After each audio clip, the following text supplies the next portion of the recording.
Welcome to the iKnowBadeaux podcast. Hey, everybody, and welcome to the iKnowBadeaux podcast. Man at ya from the local 218 studios. I'm here with my brother. Das Flutenduten. I told you, I'm sticking with Das Flutenduten until it no longer makes me laugh, which is probably to the end of time. I should probably introduce myself. I'm Dave Badeaux, mayor of the city of Brainerd. I'm here with the councilman, Gabe Johnson. Dave, how are you? I'm excellent. What the hell is going on? Pre-game. All right. What you been up to? This last weekend, I attended the world's largest ice fishing contest. I was hoping you were going to talk about that super fast. I thought you told me you weren't going to be there. I went. What the hell? I said, let's go have content on the ice. You said, not going to be there. And then you went anyways. Yeah, we made it for about an hour. You know, okay. had a couple beers, got a line wet, ate some corn dogs. Got a line wet does not sound like you're fishing for anything. I didn't catch anything. Well, you just got a line wet. Yeah, Okay. put it in the water. I like that. Yeah, awesome. Brainerd JC's ice fishing extravaganza. 10,000 people on the ice on 10 inches of ice this year. 16, the sheriff declared. Okay. I'm listening to him. Okay. Seems 10. You said 10 to me. And Well, yeah, not on a podcast. the sheriff is the one in charge. You're not the one in charge. Gabe, you're not out there making ice. I'm not out there making or measuring ice. I know nothing of the ice. That seems like a low amount of ice for 10,000 people. But what do I know? It held. It not just did it hold. It I heard nothing but fantastic things about it. Well, if you want to get into the details of fishing, Yeah. the winner, 13-year-old kid, Yep. fishing on 3-pound test, Unbelievable. 30 feet off of the bottom, What? cut a 10-pound walleye. On what kind of bait? Is he taking a lie detector test? Yeah. On the crappie minnow. We The got crappie the minnow. metal detectors I out. was going to make a different joke, and I'm going to move on from where the metal detecting was taking place. Anyways, I appreciate that you were out there. Love the JC's ice fishing extravaganza. Great for the community. Freezing ass cold. So I was not out there. I'll go next year. Largest in the world. In the world. Big deal. It is a big deal, but it's always so fucking cold. You always 3 weeks. You don't go ice fishing in the summer, Dave. No, I understand, but there are 3 weeks where we live that are just miserable. Last week of January, first 2 weeks of February, miserable, and it's always right within that window. And but good times to be had. They were. All right, moving on. Back with us once again is the man, the myth, the legend, Mr. Justin Goebel. How's it going, guys? It's going excellent. How are I you, want to sir? say this. When I get my line wet, it means something totally different. Yeah, that's what I was saying. that's what I was saying. So It's much like a porch pirate. Getting your line wet it sounds really inappropriate. yeah, Super inappropriate. What do you know super fast, and then we're going to get going. get to lose another game today, I guess. That's right. Everyone knows what time it is.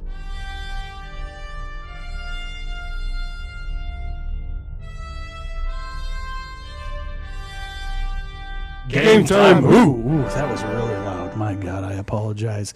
It is that time of the month, and we are going to play ourselves a little game. This week's game is called Chrono Trippin, Pizza Hut Edition. For those of you that are familiar with the way that Chrono Trippin works, is this is a game in which we take a brand or a product or, in this case, a restaurant, i.e. Pizza Hut, and we go through when specific things happened within that organization's time frame. So we've done this for McDonald's, we've done this for Taco Bell. A little different here because it's going to be a little less product-wise. I guess it is still heavy on the product, but pizza. But as I told Scott before we got started, the problem with Pizza Hut is that they just like to rename everything. So they had the Pizzone, which was a calzone. They just called pizza Pizzone. But now they've reintroduced that like 7 times, and now what are they calling it? Now it's a melt? Yeah, well, they got the melts. I think they're a pizzadilla. A Oh, wait, no, the pizzadilla? pizzadilla was Papa John's, wasn't it? I think you're right, yeah. So Pizza Hut came in after Papa John's. I don't know. The Pizzone was a while ago. I don't have it on my list, so I don't remember when it was. Well, I mean, because they're whatever they're calling them, melts or whatever Yeah, now. yeah, yeah. Which Yep. is exactly what it is. Yeah, they just keep Here's a pizza. How many We times have the do we? same thing. We gave it a new name. We folded it one more time and called it something else. Anyways, let's talk just super fast before we get started. As always, the winner of the game, I'm going to ask you to say something to your fans. Justin Goebel, what do you say to your fans? Hello and congratulations. All right. It sounds like I'm not going to win this week because if you say anything other than hello and congratulations, I win. You guys are stewards of the public's interest, and you probably will not forget that that's the case. So should we just get started? Sure. Yes. As always. The excitement. I feel it. I just feel it building in the air. Justin Goebel, a fan of Pizza Hut? Oh, yeah. Yeah. Pizza Hut. Stuffed crust, good stuff. Okay. All right. Well, we're going to get to that. I wanted to do Pizza Hut because I was just having a conversation with our oldest brother, Rick, and we were talking specifically about how coming out of the 80s and into the early 90s, Pizza Hut had everyone locked in. Pizza Hut was the Applebee's, for better or worse, of the 80s and early 90s. I would even go so far as to say the 70s, 80s, and early 90s. Well, and it was across the street from the movie theater in Brainerd. So. Exactly. They had created a situation in which that's just where you went as a family. You know, you're going out to eat, we went as a family. We went there all the time. It seemed like all the time. But again, we had 6 people in the family, so much like my own family, we eat a lot of pizza because we have a large family. It's easy to feed your family and not have to pay $175 and have everyone figure out what the hell they want. Just ordering some pizza. So, should we get started with just the game? Do you guys have any questions about it whatsoever? It's pretty simple. Why? Why? Because that's why. We'll get into maybe afterwards. The way the game is played is I'm going to ask a question. It's going to be a date. And you guys are going to give a date. And then the person that is closest gets a point. And we will move our way through. As we go, it will slowly build itself up from, whatever the first date is. Every answer after that will be an additional date until we get the very last question, where all bets are off. So, starting this off, we have the first question. In what year was the first Pizza Hut restaurant opened? Scott, you're going to start us off. I should know this, being in the industry. But I don't. So I'm going to say 1966. 1966. Over to Gabe. 1967. 1967. Over to Justin. Well, I'm going to go 1968. Building, it's old. Right. Like, and building. I'm fond of your answers. I hate both of your answers. 2 college-age brothers borrowed $600 from their mom to open a 500-square-foot restaurant. And the name Pizza Hut was selected because they could fit only 8 letters on their sign. And the year was 1958. Yes. whoa. Way earlier than I 1 thought. point to Scott. Yeah, I thought you would have gone earlier. No, I didn't. I honestly didn't think it was like the 70s, to be honest with you. I would have thought early 60s Right. to mid 60s. So it played out well for Scott there. 1 point to Scott. The rest of you two obviously have 0. In what year was the pan pizza introduced? Over to Gabe. When did Pizza Hut start? 58. 1958. Pan pizza was introduced in what year? 65. 65. Over to Justin. 61. 61. Over to Scott. 66. Scott, just getting lucky here. It wasn't introduced until 1980. Wow. That's a big jump. And I would argue what they're known for. Pizza is what they're known for is the pan pizza. Am I wrong? I would argue they're known for the pizza. Yeah, I'd say stuffed crust pizza is what I'm known for. Well, now, absolutely. The best-selling item is the stuffed crust. All right. Big fan of the pan pizza? If you had to say, big fan of the pan pizza or not? Negative. Not a fan of the pan pizza. Not a fan of the pan pizza. What about you? Yeah, I like it. Yeah? Yeah. Scott? Fan of Yes, I prefer their pan pizza to their regular pizza. I agree. You yourself, as a pizza restaurant, connoisseur and I myself am not a pizza restaurant. restaurateur. Sure. The other day you called me over because you were making a pan pizza, I was. and playing around. The thing that I enjoy about it, and just upstairs, we're downstairs from another pizza restaurant, oddly enough, they've kind of got that little bit of oil to theirs. There's a little pan pizza-ish upstairs. What you were doing the same thing. There's something about that crispy, buttery crust. Fried. That's exactly correct. When you put enough oil in the bottom of the pan, it essentially fries the bread. Exactly. And that's just a whole other experience. It is, yeah. There's something satisfying though about when you would go to Pizza Hut as a kid, you got the pan there, and then just the way that she comes over with that little spatula, sticks it in there, and then you got that that delicious tray of crispy pizza. I feel like you're on your own with that one. All right, over to Justin. Justin, in what year was the Book It program introduced? I'm glad you brought that up. Okay, so it's going to be... I remember the Book It thing in like 6th grade. Pretty hardcore. Okay, pretty hardcore, he says. 6th grade? I want to say 85. He says 85. Over to Scott. 88. 88. And over to Gabe. Well, it was definitely around in 88. I'm going to say, what if we're both 1 year apart? I'll give you both a point.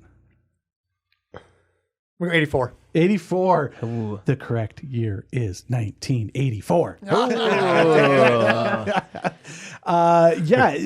The Book It program, and this is what my brother and I were talking about, was between the creating like that here's where you go to after baseball games, that atmosphere of families going and eating, and then coming up with the Book It program. You essentially created lifelong customers. And the only thing you had to do was just not fuck up your pizza, which is exactly what they did. Like, their pizza used to be pretty good. At least as a kid, I enjoyed their pizza. I no longer enjoy their pizza, but the Book It program was extremely successful. I mean, I think every single kid that I knew was begging their parents to go get their little personal pan pizza. Am I wrong? Absolutely. Yeah. That was a staple in the childhood. Yeah. I think it's crazy that just as a kid, like there are, products and things that were all a part of our zeitgeist or whatever. But the idea that a coupon for a pizza, I would say just about every kid in America from that time frame at least remembers what it was. When it wasn't a coupon, it was a reward. Yeah, it was. You It's the only accomplished reason I your read any read books X at all. number of minutes, and you got a pizza. My son read 500 minutes of books and got a free Timberwolves ticket. So now my whole family has to go to a damn Timberwolves game and spend $1,000 Because you got one ticket. Upset about that myself. And then you're gonna have a crappy pizza while you're there. Yeah. Really though, 500 minutes? Did you say? Over a couple months. Yeah. Okay, all right. And then they're just giving away free Timberwolves tickets, which not a big deal if you live down by the stadium, but when you're 2 hours away, stop It's reading. a hotel, 4 more tickets. Stop reading. When my older son got it, it's like a 1st or 2nd grade thing. He won his free ticket, and it's like, yeah, you're up in the last seat in the house, and we're like, we're not going to sit there. So we ended up just buying tickets in the lower bowl and the hotel room and the whole thing. And it's like, well, $1,500 in. So good job, Joe. Good job reading. Yeah. You know what? Let's give you a controller. We're going to start playing video games now. Well, it essentially is a coupon, though. It's a coupon for a free pizza to get you to go in and buy an additional pizza. I mean, that's the whole point of it. One kid gets a free pizza. Everybody else has to buy their own damn food. Yeah. Same with the basketball tickets. Yes. Yeah. One kid gets a free ticket. Everybody else has to spend hundreds of dollars. They could have read 500 minutes. Fair. Got themselves into the fair. program. You should have asked if you can read 500 minutes. I will listen. I'll pick up a big ass novel, Tale of Two Cities. That's a huge bitch. I just think it's fascinating. I think that program was wildly successful. The pin, do you remember the pin that came with it? Yeah. And the sticker that went on the pin or whatever it was as well. It's just crazy. Stickers, if you were very successful. Well, yeah, if you were very successful, you were getting multiple stickers. You had to be careful, though. Too many, it made you a nerd. Yeah, you didn't need that. No. You started picking stickers off. Yeah, right. Yeah, you get to a point. I want the fucking pizza. I don't want to look like an idiot. Right. A couple stickers, cool. We're good. We're good here. A guy who reads books. Got 15 stickers on there. Come on, man. I want to be the pizza guy. I don't want to be the book guy.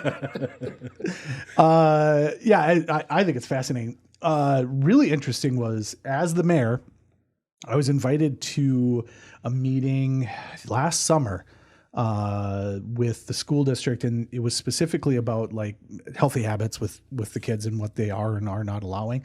One of the things they were moving very hard away from is the idea of rewarding kids with food.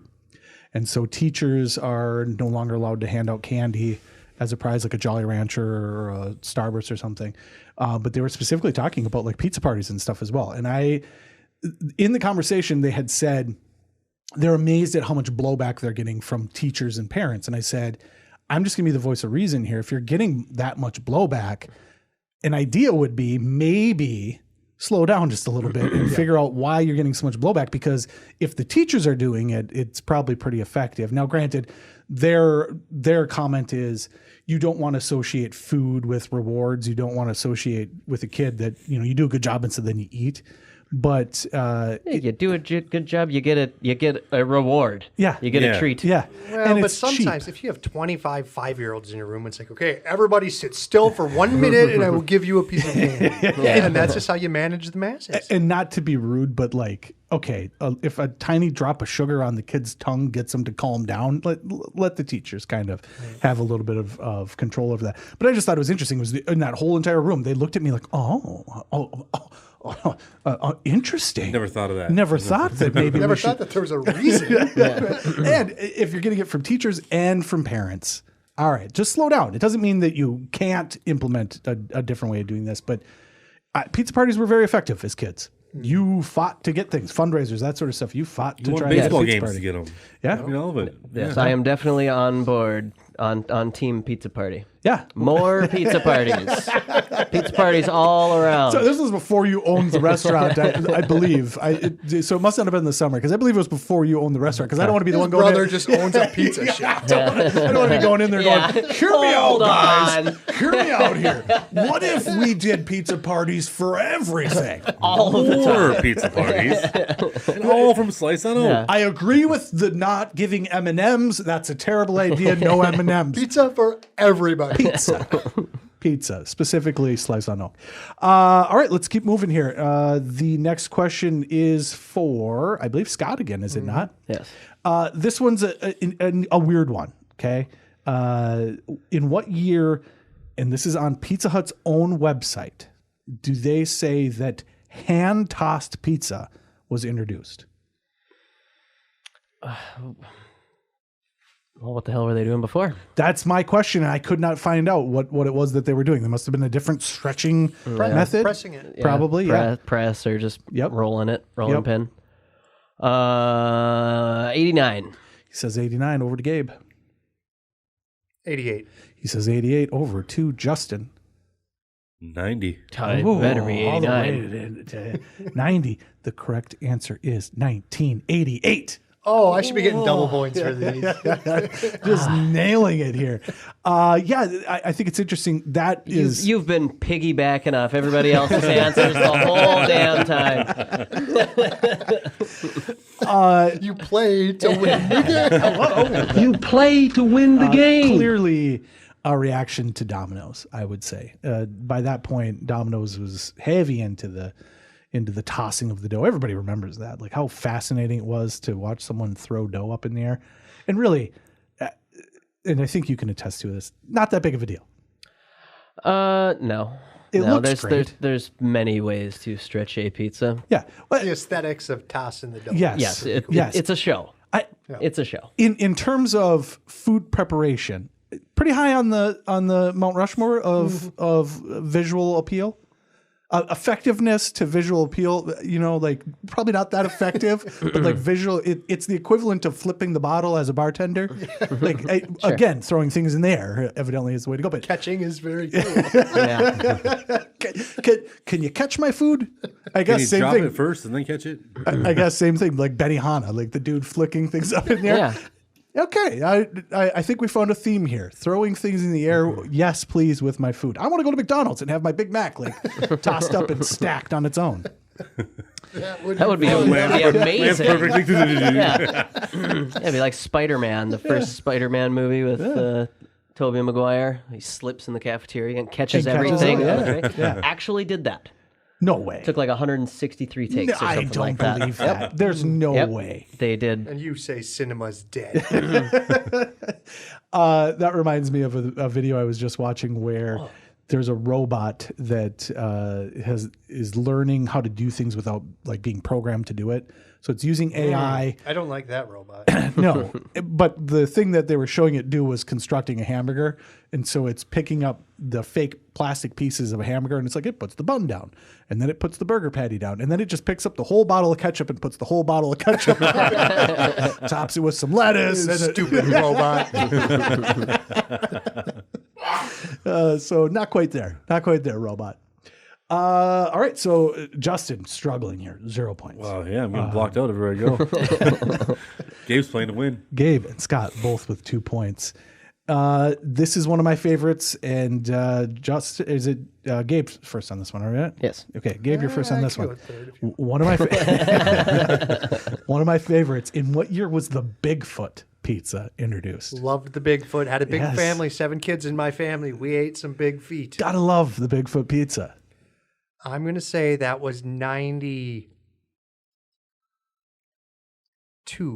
Gabe says 92. Over to Justin.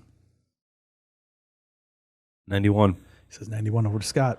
I was going to say 94, but I'll say 93. That's the way to do it. The correct answer is 1993. Yes! Scott, just evidently the way to win this game is to just be third. For those of you that may not remember, Justin's been third. I've been third. I got no points.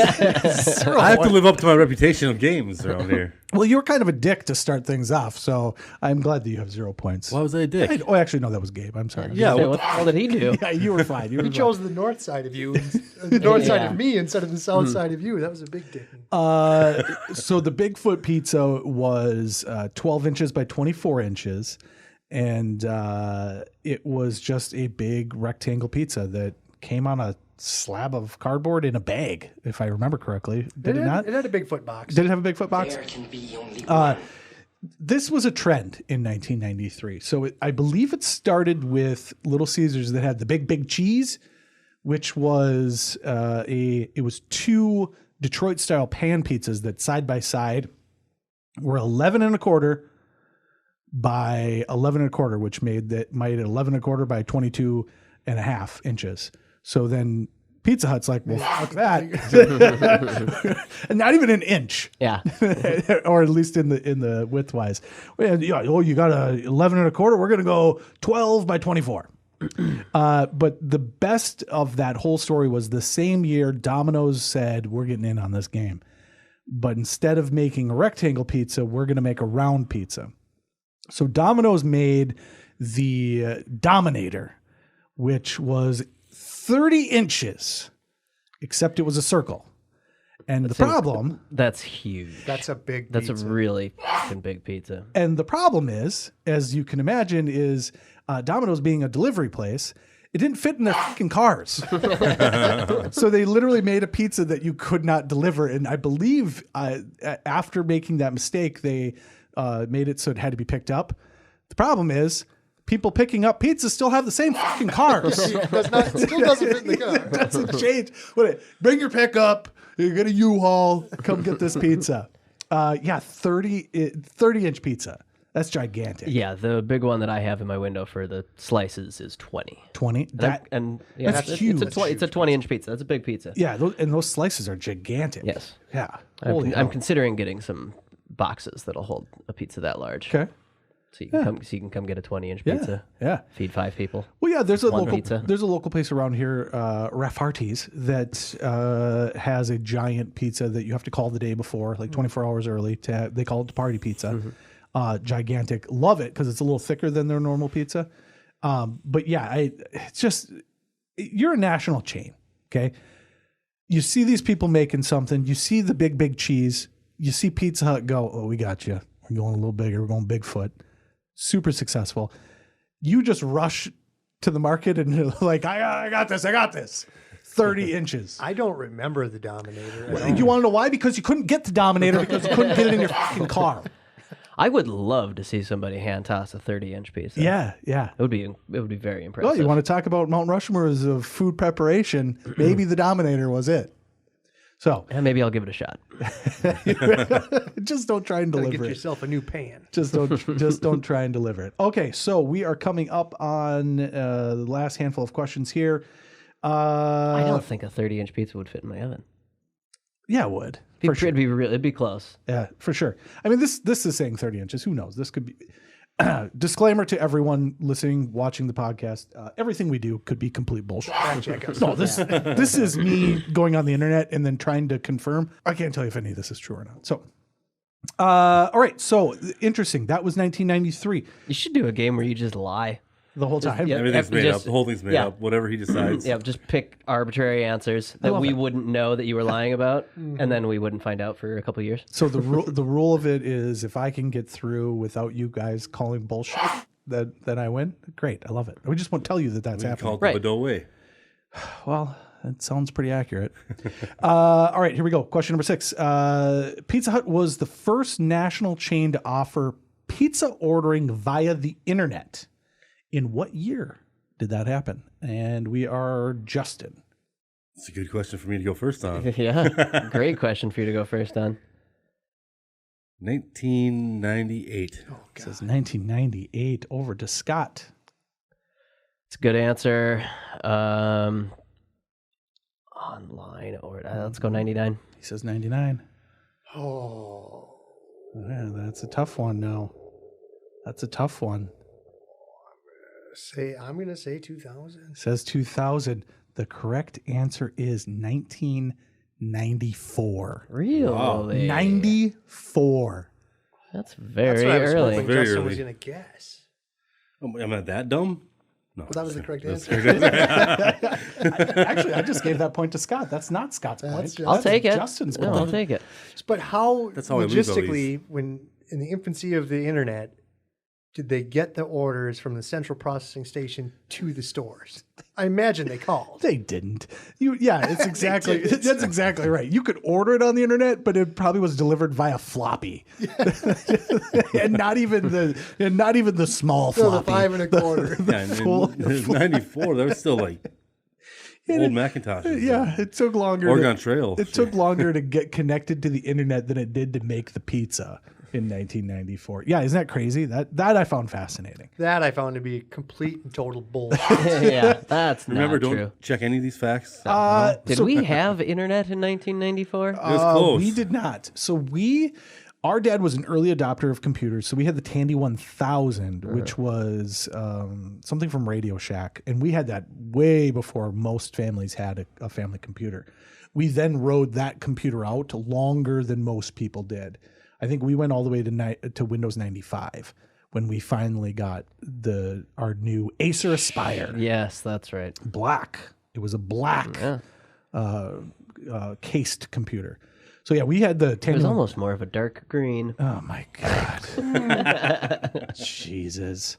But yeah, no, we did not have the internet at that point. So, all right, here we go. Let's move along a little quicker here. This is a good one. And this is to Scott. Justin, you get to go last on this one. Good for me. The stuffed crust. When was stuffed crust pizza introduced? Stuffed crust definitely sounds like the summer of ska. Ooh. 1997. He says 1997. I like the clarifying, like the summer of ska. I like that. I like 97. I'm going to say 96. He says 96. I wanted to go Justin. 96 from the beginning. That's the year I graduated, and I feel like I remember. Okay. But I have to go 98 then. Well, 'Cause I don't think it was 95. that's the way to go because the correct answer is 1995. You did remember. You ate some in high school. Son of a bitch. I hate You were these games. right. No points. Nailed it. Incorrect. Hello. I'm sorry. Who gets the point, Gabe? All right, Justin. I think that just takes you out of it, but we'll give you a couple more chances. Why not? I think I've got. Never won a game here. Actually, I've only got 2 questions left, so this one's just going to be for fun before we go to the final question. So this one's just for fun, Justin. You are completely out of it, but you can still win this for pride. Well, I'm proud. So speaking of the internet thing, Domino's was big into publicity stunts. So I'm assuming that the ordering from the internet was just a publicity stunt. You could probably No. Oh, full no. on. Let's hear it. If you happen to live in Santa Cruz in 1994, you could sit down at your computer, open up your favorite browser, and go ahead and order a pizza online. Your favorite browser. I'd like Which to know was? what our Yes. options are. Wow. AOL. You can Netscape. do all this on PizzaNet. Oh. Owned and operated by Pizza Hut, PizzaNet was an experiment that launched in the early 90s, a way for Pizza Hut to test the waters to see if this World Wide Web thing had a real shot at the future. It was proposed by a particularly ambitious Pizza Hut owner in Santa Cruz and developed by a few folks at a development shop known as Santa Cruz Operations. You don't want a fish sandwich? It began something of a trial run, yet it was bursted with possibility. Any web user could go online to pizza.net and even get a .com. Yeah. Well, at that point, it didn't matter. Yeah, nobody knew. It was like a VHS beta. Yes. Pick a .net.org. Fill a form that included their pizza choice, address, and phone number, and just like that, a pizza delivered straight to their door. Crazy.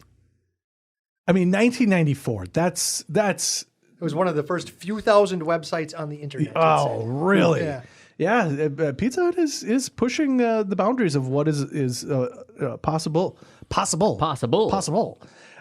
Including they're being very well known for their publicity stunts that include delivering a pizza to the top of Mount Kilimanjaro, as well as the International Space Station.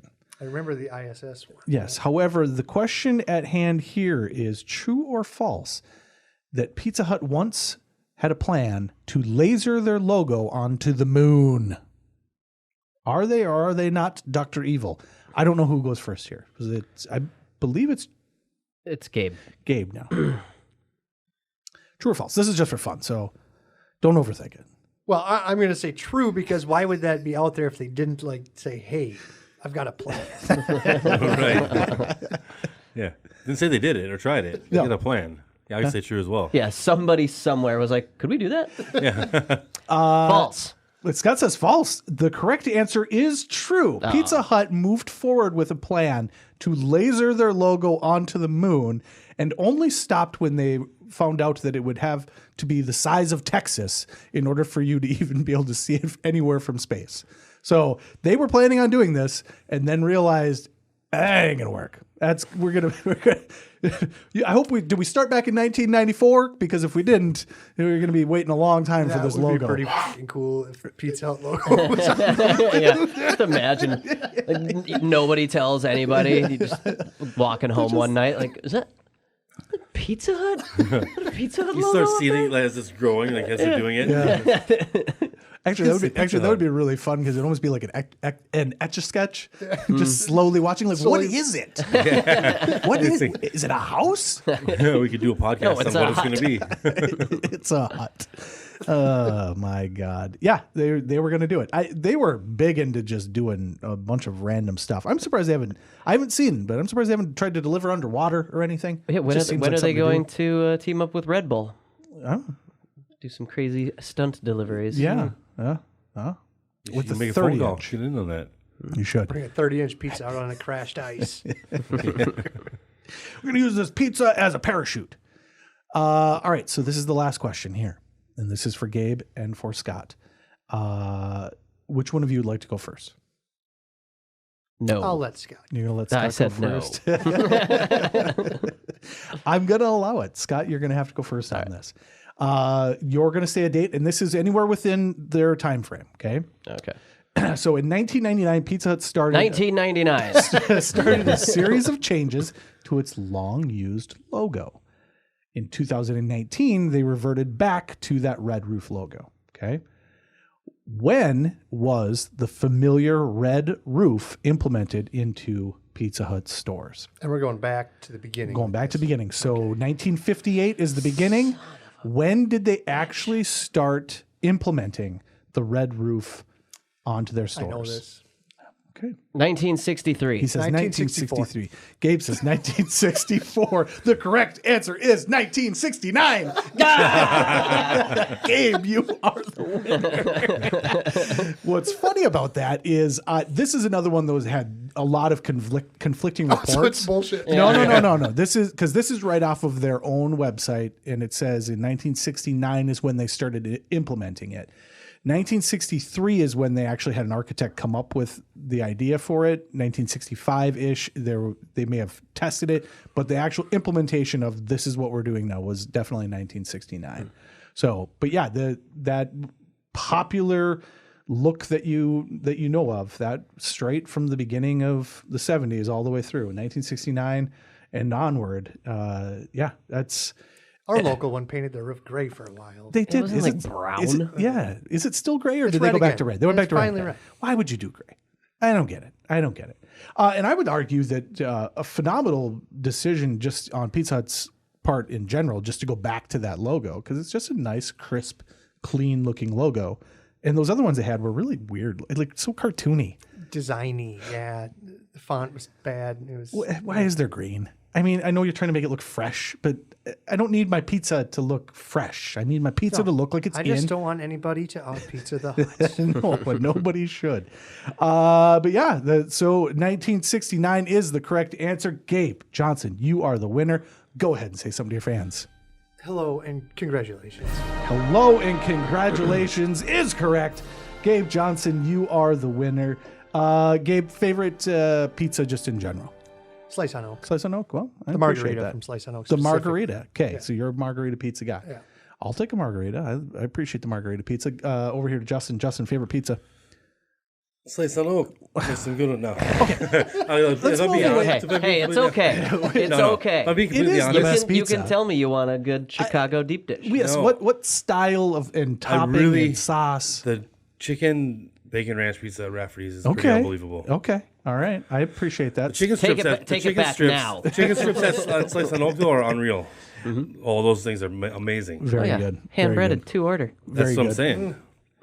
It's not just about pizza over there. Yeah. Oh, no. We've talked about this in the past. Mickey's has the best taco pizza around. So Mickey's right here in town, best taco pizza around. Scott tried stealing the recipe. Try stealing the recipe. you I make just a- also do you make made a a taco pizza. Do you make a chicken ranch pizza? He does make a chicken bacon I ranch never tried pizza. it over there. So try it out. You should try it. I'm a huge fan of tomato on pizza. Actually, I don't know. Really, I like Super- it. You're disgusting. Super underrated topping. Thank you. Super underrated I topping. agree. I think it's super underrated.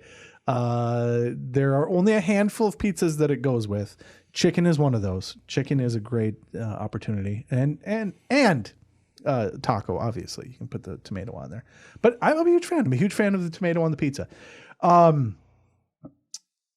Best thing at Pizza Hut, just to round out this wonderful thing, and I don't just mean the pizza. Best thing about Pizza Hut in general, Breadsticks. breadsticks. Arcade. All right, we're coming back to this one. was Justin, what do you got? I think I'm a classic stuffed crust. I do like Okay. it. Yeah, it's Yeah. my favorite thing there. I think it's hard for me. The stuffed crust. The only problem with it is that it takes over the entire pizza. does. So now your slice is half, cheese big crust. crust. Yeah, But I'm there for the crust, so Yeah. I'm okay with it. yeah, that's very true. Gabe, I'm going to agree with you. I was a huge fan of the little arcade area that they had. So you walked in there and they did a great job of creating an atmosphere that felt different than like your typical. Yeah, it feels like 1985. Go in there right now. It still does. It still feels like it. But complete with the arcade, a couple arcade games in there. What was the arcade game that you remember playing? The Atari Road Racer. Okay. Forget the title of the Spy game. Hunter. Radmobile. Are you thinking Radmobile or are you thinking you had Spy Hunter, but Road Blaster maybe? Road Blaster. Road right? Blaster. Yeah. Yep. That was a good one. It had the yoke instead of the steering wheel and the actual triggers as well. Racing game for myself as well. Radmobile was always in there. I was a huge fan of that. Scott and I were talking about that right before we started, that I remembered that it had been made by Sega because it looked a lot like the Afterburner game that they had made. But in the rearview mirror, there was a swinging Sonic the Hedgehog. And Scott, you found out right before we started that. 8 months before any Sonic game. Yep. Oh, really? Oh, Yeah. so they were dropping him in. They put him in that game, just hanging from the rearview mirror of the car you were driving. And only because you could do multiple different views, I believe, in that game as well. So it wasn't always there. But I had said to Scott, I remember there being a little Sonic swing, and Scott, of course, gets on the phone and looks it up. And yeah, it was the first appearance of Sonic was in the Radmobile game. I myself, Street Fighter 2.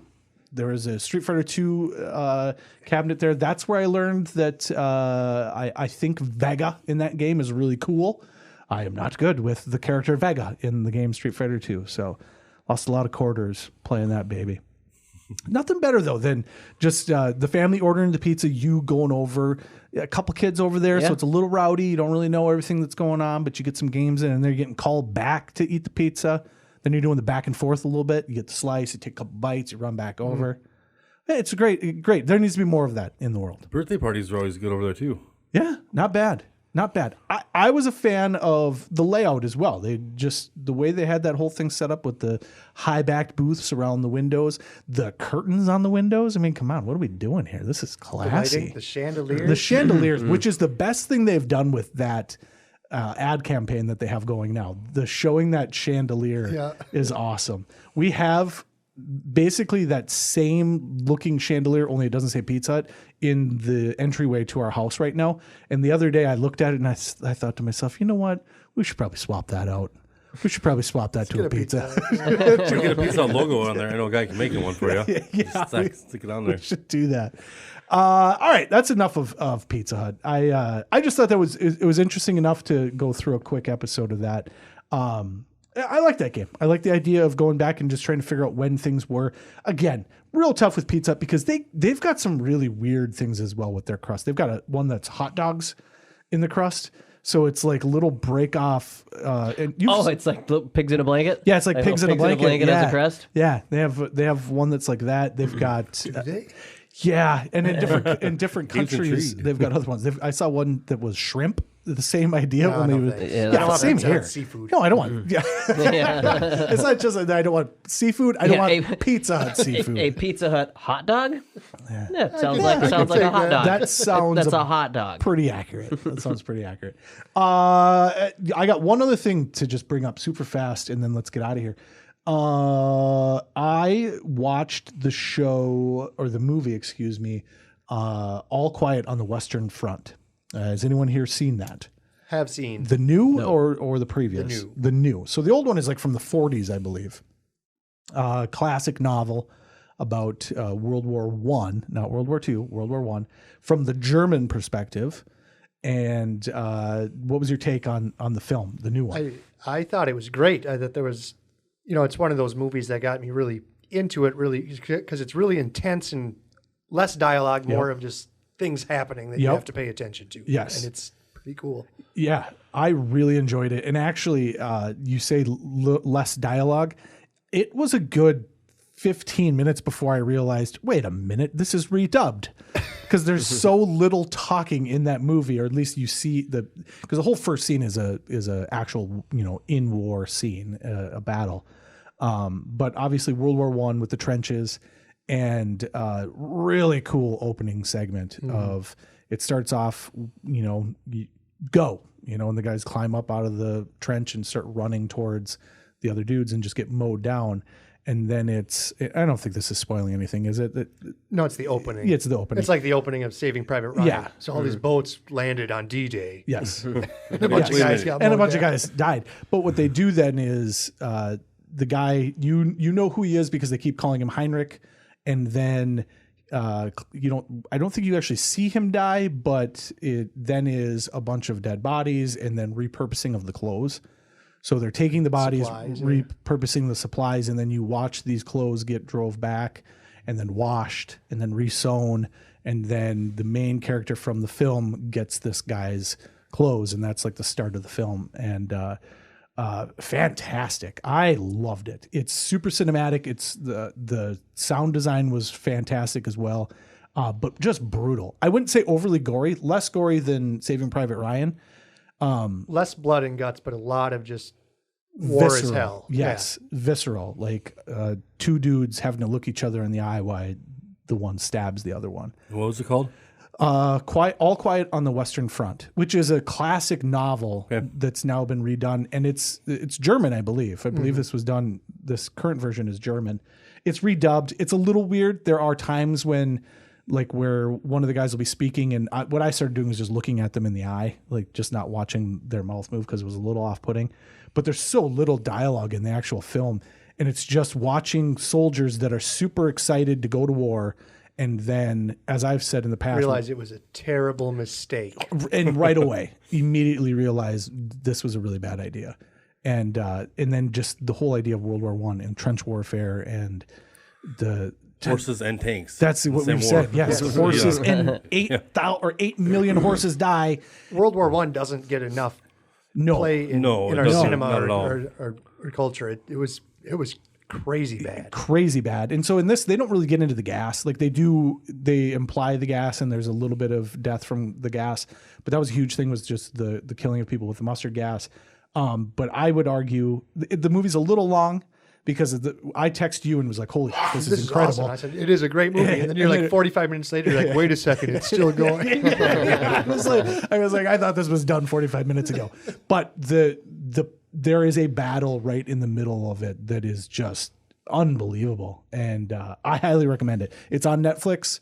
Just sit down for, I think it's 2 hours and 15 minutes, which is my max for movies. Is it factual? Like, is it actual, like, relay actual events or battles and stuff? So it's specific. It's very specific. The Western Front between France and Germany basically just shifts. And I think they say at the end of the film, a couple hundred yards is all it ever moved. It's just a standstill the whole damn time. Yep. Yeah. And so they would, it does a good job of this as well. Like they will advance and then get pushed back, and then and it's just both sides. Oh wow! Back and forth through years of fighting, and it's just, you watch the main character, you just kind of watch him devolve and realize, like, yeah, that's what you signed up for, man. But at the same time, like, that ain't what you should have had to sign up for. Yeah, you didn't know that's what you were signing up for. No, you thought you were gonna go, save the world and for the fatherland. And I would also say this as well, because it's World War I, you can kind of feel sympathy for the Germans. You get to World War II and there's no sympathy for the Germans. There's none. You can't have any sympathy for the Germans. No. World War I, you can kind of feel for them because it's... I don't know. They should stop invading Russia. Mistakes. The thing with the way this ends is it ends with why World War II happened was the signing of the treaty. The Treaty of Versailles was just a stain in Germany. It was, and there were people in Germany that believed that's why we're screwed. And that's all what led to World War II was this aggressive group coming up from not wanting to have signed that treaty. So fascinating. I highly recommend it. I got done and was a little disappointed that it just kept going. It's like, we were done. I was done. You were done. But it's a great depiction of World War I because it kind of just kept going. That's exactly right. That is exactly right. So highly recommend it. So, all right, let's go ahead and get out of here. We will be back next week. And I think we'll go back to the news. You want to do the news again one more time? Sure. We got to go back. We got to do, just to give everybody a heads up, we got to do Be Kind Rewind 1989. So start thinking about your favorite stuff from 1989. That'll be coming up in a couple weeks. But next week, we'll go back to the news. So prepare yourself, Scotty. Yes. And over to Gabe Johnson. Dave, always a good time. Thanks Thank for you, having sir. And Justin Goebel. I'm just glad you got a point. I was worried about you. I'm taking it, man. 1 point. You take the 1 point, but stuffed crust? I know I ate stuffed crust in high school, so I'm going to guess 2 years after I graduated. What did they do? It's too early in high school. You guys are fucking with me every time. Wouldn't stop talking about stuffed crust, and then gets an opportunity to get himself back in the mix. The whole time. At the beginning, I love stuffed crust. At the end, Favorite thing about pizza? Stuffed crust. crust. Yeah. In the middle, when was stuffed crust? I remember exactly when stuffed crust came around. 96. It's 96. I'm going to guess 98. Well, I can't go earlier. It didn't come till 96. I was screwed anyway. I don't care. That's the only thing I lose. I lose at this game. Every time we play games, I lose. It's the only thing I come back to after I've lost once. Otherwise, I'm done. I quit usually. You're lucky I come back ever. Yeah, it's a That's tough. what we It's love about you. It's a tough mountain to climb. It's a trying no. to get past Gabe and me. Well, no, I'm just going to accept it and move forward. That I'm going to lose games. That's it. I'm here for entertainment and losing games. Look how much y'all laughed at me. Stuffed crust, losing fucking game. We appreciate it. I just can't believe that. I mean, I'm surprised you're not wearing a stuffed crust sweatshirt right now. So that's the only thing I know about Pizza Hut at all is stuffed crust. That's You know it. what? I Nothing else. remember clearly. I got a stuffed crust sweatshirt in 1995. Got it for my birthday. But you know what? I'm pretty sure It that was. said established 1995 right on it. 2004. And with that, Screw you guys. we're done.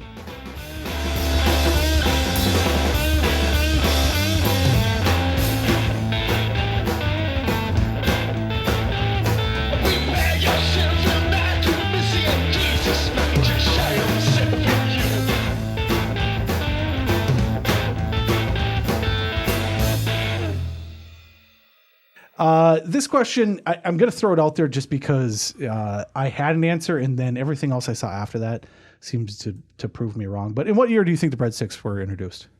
Just super fast. 82. 82. Gabe. 83. 83. 79. Okay, first of all, let's remember that we're building on Yeah, the last it's year. So 69. we're not jumping so far. Evidently, I saw conflicting reports. One said they were there from the beginning. Everything else I saw said that they were not. So I have no idea. I have no idea when the Oh my breadsticks God, were. what the hell was that? Yeah, I thought this was a real quick thing. That's not why. part of the game. That's why. That's why it didn't count. That's why it didn't You count. should just do one at a game where every single question is, I don't know. I couldn't find the answer. Every answer is, no answers. clue. Why don't you guys can look it up? Balls or face? I really, Balls or face? I really wanted to know. I really wanted to know when the freaking breadsticks showed up, and the first thing I saw was like, "Oh, yeah, they've been there since the beginning." And then everything I saw after that said that they weren't. So they just said they Everything you saw after that said, look it up, idiot. I'm trying.